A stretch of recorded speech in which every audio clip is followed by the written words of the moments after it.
Now, Ira Helfand, representing International Physicians for Prevention of Nuclear War, awarded in the 1985 Nobel Peace Prize for performing a considerable service to mankind by spreading authoritative information and by creating an awareness of the catastrophic consequences of the atomic world.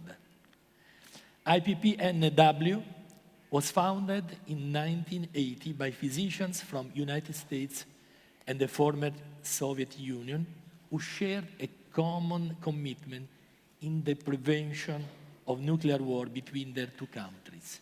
The goal of this international institution is to abolish nuclear weapons and prevent war and end violence. What is your proposal to avoiding war in the world? We've just heard about a very important convention to ban chemical weapons.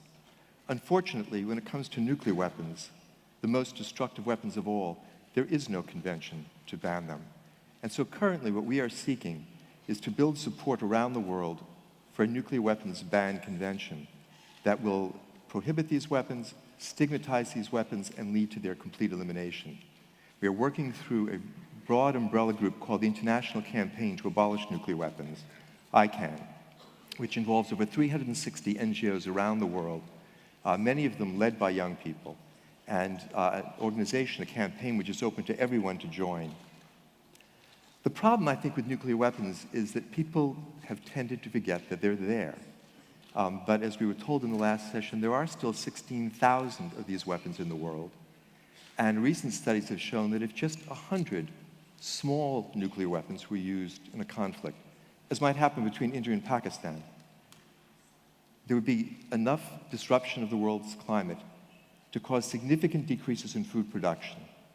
And a study that our organization has released has shown that this food disruption would lead to a global famine that could put up to 2 billion people at risk of starvation. That's a limited nuclear war. A larger war would be far worse. Let me tell you, and I'm addressing this mainly to the young people who I think probably have not heard this information before, and I'm sorry to tell you, there is one more thing you need to worry about in your lives. A large war. Let's look at a single city. At Hiroshima, a bomb of 15 kilotons, 15,000 tons, destroyed the city and killed 150,000 people. In a modern nuclear war, it wouldn't be one bomb, it would be many bombs, and they would be much larger. A large city like Moscow, London, New York would probably be attacked with 10 or 15, maybe 20 bombs, each 30 times bigger than the Hiroshima weapon.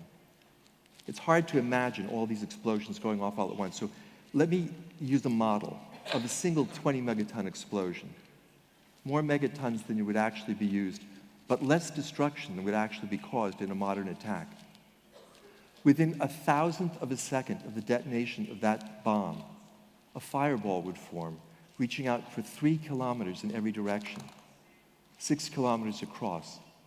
In that entire area, the temperature would rise to 20 million degrees, and everything would be vaporized.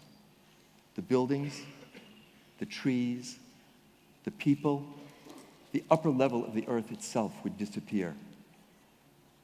To a distance of 6 kilometers in every direction, the explosion would generate winds greater than 1,000 kilometers per hour. That destroys anything that human beings can build. To a distance of 9 kilometers in every direction, the heat would be so intense that automobiles would melt. To a distance of 25 kilometers in every direction, the heat would still be so intense that everything flammable would burn. Paper, cloth, wood, heating oil, gasoline, it would all ignite. Hundreds of thousands of fires which would coalesce over the next half hour into a giant firestorm, 50 kilometers across. Within this entire area, the temperature would rise to 800 degrees centigrade. All of the oxygen would be consumed, and every living thing would die. In the case of Rome, 3 million people dead in a half an hour. In the case of New York, perhaps 12 to 15 million people dead. And if this were part of a large-scale conflict between the United States and Russia, this level of destruction would consume every major city in the United States, in Russia, and if NATO were drawn into the conflict, every major city in Europe as well. Perhaps 500 million people dead in a half an hour. But that's not the worst part of the story. Because a conflict involving just those weapons, which will be left in the US and Russian arsenals when the New START Treaty is fully implemented in 2017, that war would cause climate disruption far greater than the limited war in South Asia that I referred to before. It would drop global temperatures 8 degrees centigrade on average.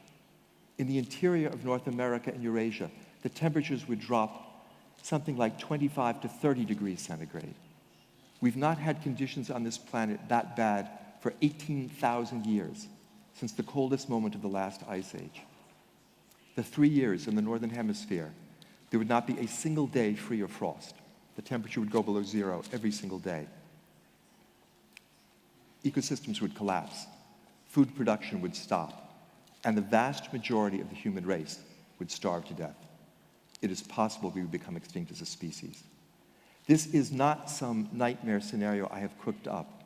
This is the danger which we face every day that these weapons continue to exist, sitting on missiles that can be launched in a few minutes' time.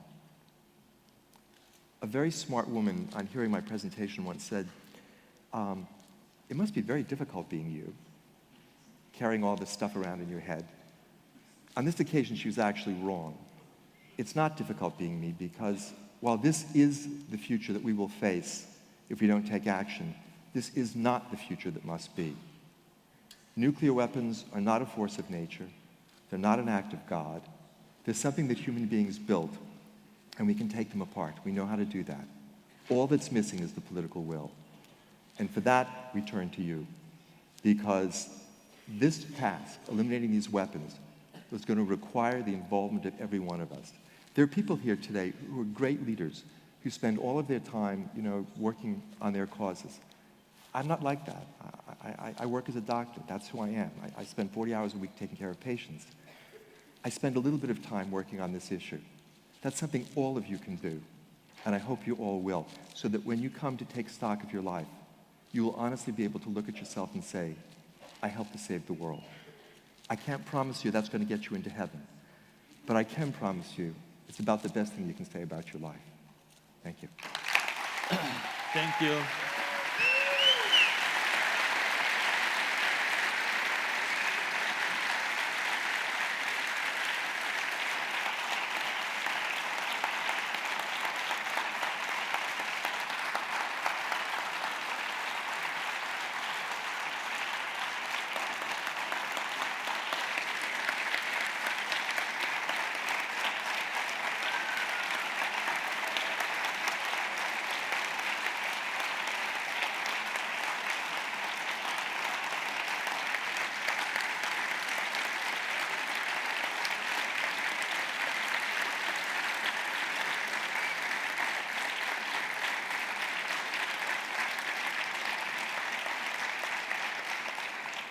Thank you. Thank you. As you see, your invitation to take concrete action has been accepted by the audience. Thank you very much.